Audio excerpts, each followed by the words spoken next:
So today is Father's Day, and a day near and dear to my heart. I don't think I've actually been able to preach on Father's Day for a few years because typically family camp has been over Father's Day weekend. So I'm going to indulge myself a little bit and preach on Father's Day and what it can mean for all of us, especially for fathers and for those of us who care very much about fatherhood and children. And when I think about fatherhood, when I think about Father's Day, I think about what kind of child I want to have, what kind of son I want to have, what kind of values and virtues and strengths and abilities I want to have in this person whom I'm raising in my house. And when I think about what kind of child I want to have, I think about what kind of man I want to be.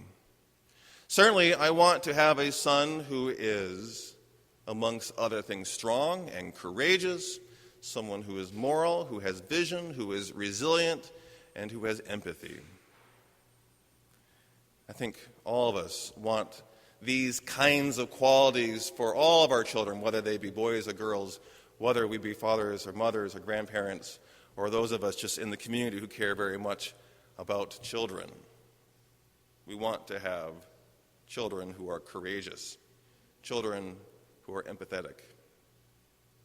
It turns out raising a child nowadays is a difficult proposition, as it always has been, because our culture at large gives us some pretty, I don't know what the word is exactly, nonsensical, damaging notions of what it means to be a girl and what it means to be a boy, what it means to be a woman and what it means to be a man.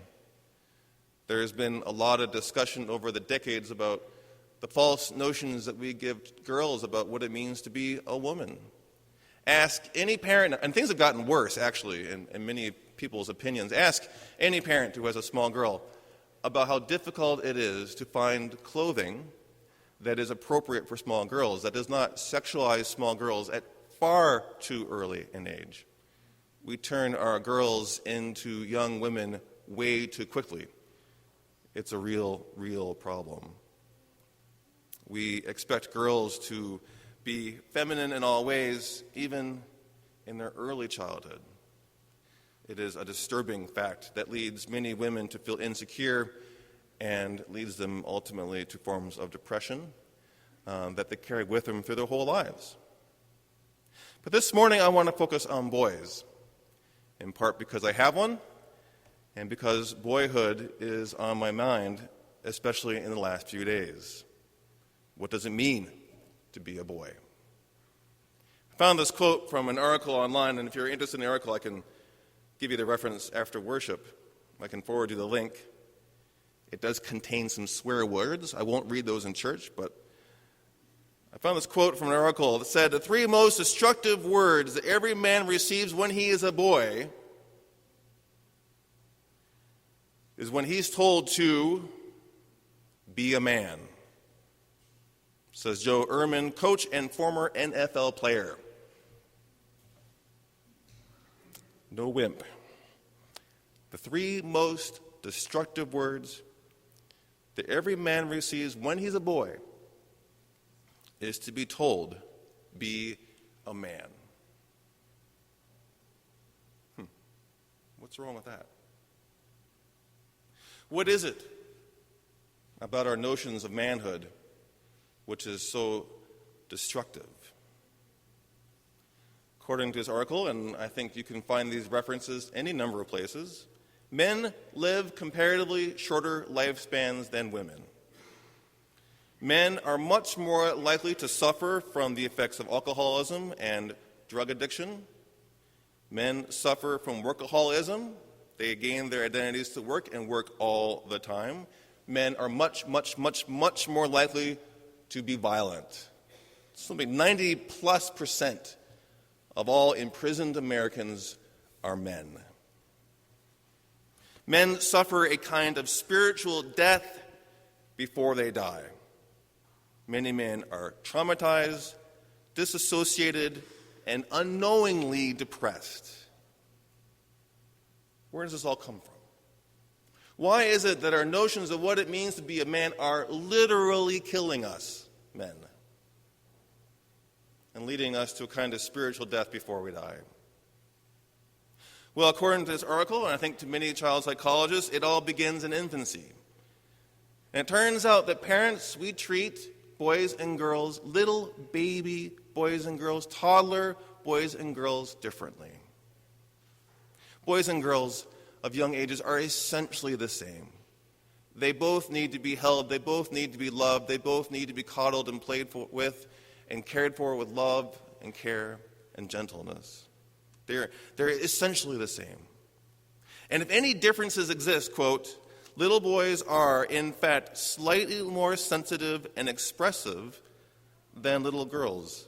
Little boys cry more easily, seem more easily frustrated, and appear more upset when a caregiver leaves a room.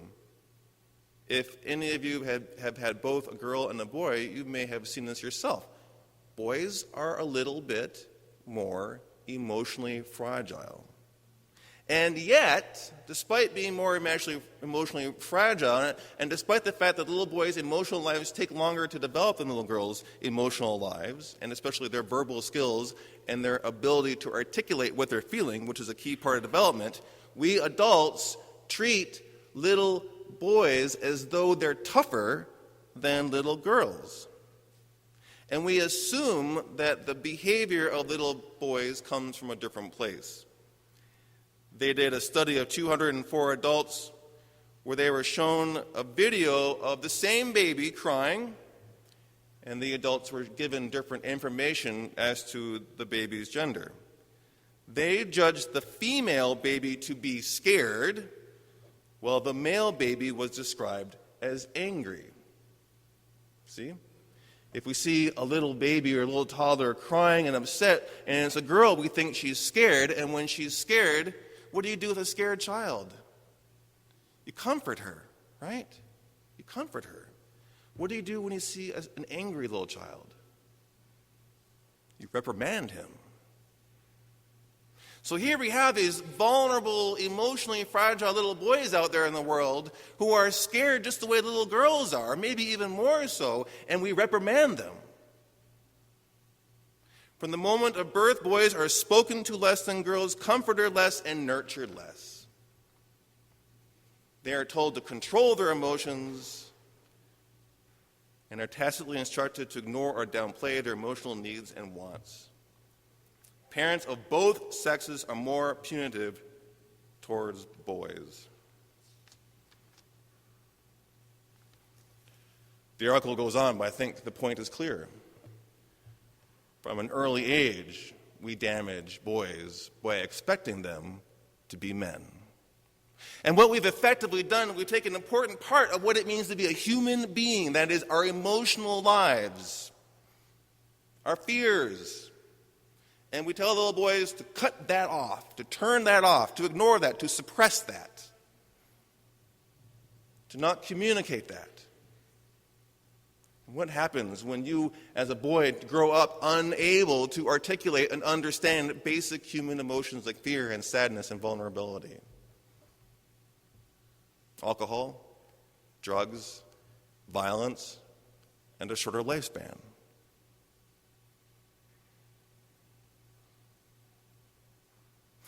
This article talks a lot about this, and then I did the thing you're not supposed to do when you read articles on the internet, which is I read the comments underneath. Because if you're a nasty, mean person with nothing good to say, apparently what you do is write comments on the internet. And what most comments said was that this is nonsense, because we need men to be courageous. We need men to be manly, and men are the ones who get things done. We need men to be courageous. As though being emotionally sensitive and aware of that is somehow opposite and different than being courageous. Right? That's the assumption of the comments. If you're emotionally sensitive and you're courageous, those are two different things. That somehow being courageous is the same as lacking empathy. If I can't feel your emotions, if I can't understand your emotional states and my emotional states, that makes me a stronger person? What kind of courage is it that doesn't have empathy for other people?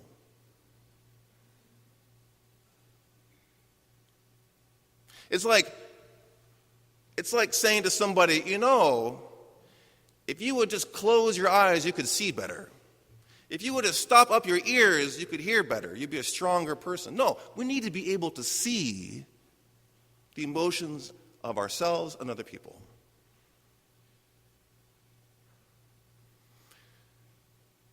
This was the sermon I was going to preach until and through the events of the last few days, which have just shooken me to the core. I am just, to be emotionally sensitive and aware of my own feelings, angry, disgusted at what happened at Emmanuel AME Church in Charleston.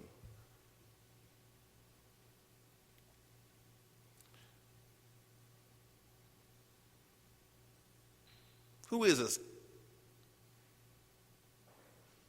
Who is this boy, this man, who has a gun, who walks into a church and kills 9 people? Is he courageous?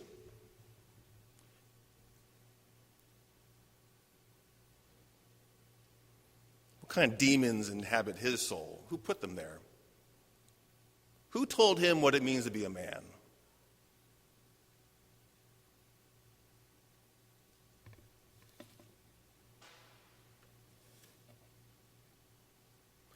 If you lack empathy, you're not a man, you're a psychopath. We need people, we need men, we need women who can understand the emotions of others so we don't shoot them. It sounds ridiculous. I feel ridiculous that in this day and age, in pulpits across America, preachers have to say this, but it's true. We have to say it and be direct about it. So we come to David and Goliath. And Goliath taunts the Israelites and says, "Send me a man to come and fight." And so they found young David, ruddy and young in complexion, and they tried to put on David manhood.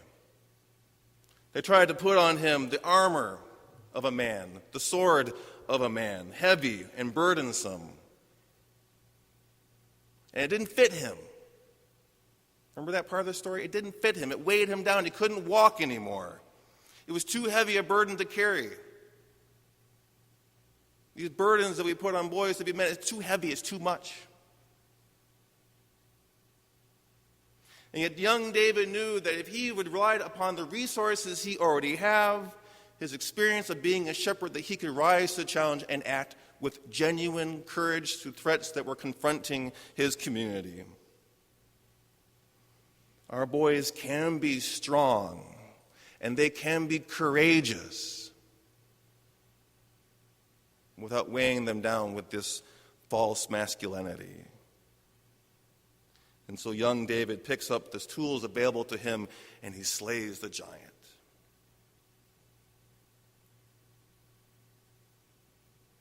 Isn't that what we want? People with the moral courage to slay the giant monsters of our age. And empathy is a key to that fight. The monsters of our age aren't necessarily found on the battlefield. They can be found in such things as that continued demon which haunts and inhabits our culture, the demon of racism. We need courageous men and women, boys and girls, to fight that demon. That when in our workplaces someone makes that casual racist comment, that we have the courageous hearts to confront and fight with gentle, empathetic words that wrong. That when people talk about people moving here from Chicago that are ruining St. Peter, that we have the courage to say no. That's racism, that's wrong. It all comes down to fear, doesn't it? Fear of the other, fear of the demonic, fear of the monsters that stalk us. And so we find ourselves in that boat with Jesus on the lake, and the sea, and the wind rises, and the waves rise, and they surround the boat, and Jesus is asleep. And we want to know, where is God in all this? Because like little boys and little girls, we're scared too. And so we say to Jesus, "Teacher, do you not care that we are perishing?" And Jesus wakes up and says, "Peace, be still." And the wind ceased, and there was dead calm. In the midst of genuine strife in life, all of which we all encounter some strife,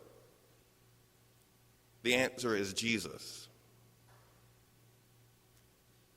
Like, we know that, right? Jesus is the answer.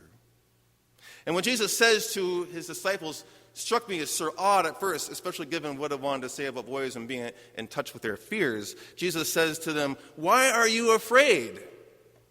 Well, that's not a very sensitive thing to say. Thank you, Jesus, for ruining my whole day. Thank you, Jesus, for ruining my sermon. Why are you afraid? Well, it turns out that the word afraid in English, the Greek word underneath that word actually means not fear, but cowardly. Why are you cowardly? Have you no faith? And then a little later, the disciples were filled with great awe and said to one another, "Who then is this that even the wind and the sea obey him?" And that word awe, underneath that word awe, is the word phobos, or fear. In both cases, the disciples felt afraid of a kind. But there's a difference between cowardice fear and awe-inspired fear.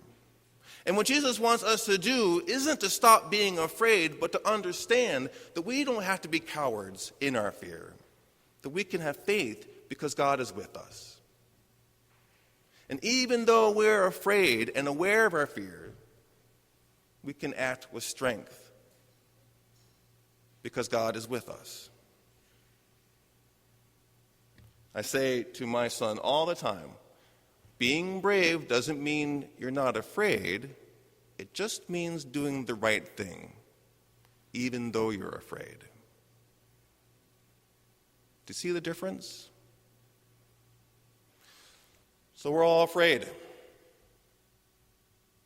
We're afraid of racism. We're afraid of confronting our own racism. We're afraid of guns. We're afraid of gun control. We're afraid of talking about it. We're afraid of cancer. We're afraid of aging. We're afraid. We know. We're all in this boat together. But together, in faith, may we have courage to live as God's people.